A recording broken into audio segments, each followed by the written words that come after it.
कमलायतलोचनलोकपते विजयी भव वेङ्कटशैलपते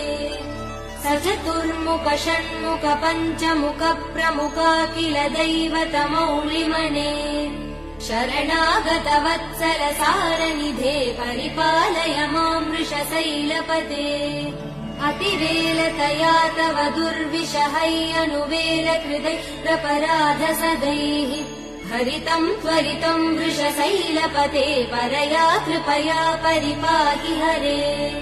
अधिवेङ्कटशैलमुदारमते जनताभिमतादिकदानरतात् परदेवदया गदितान् निगमै कमलादयितान् परं कलये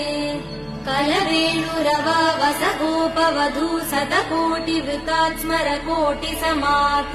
प्रतिवल्लविकाभिमदात् सुखदात् वसुदेव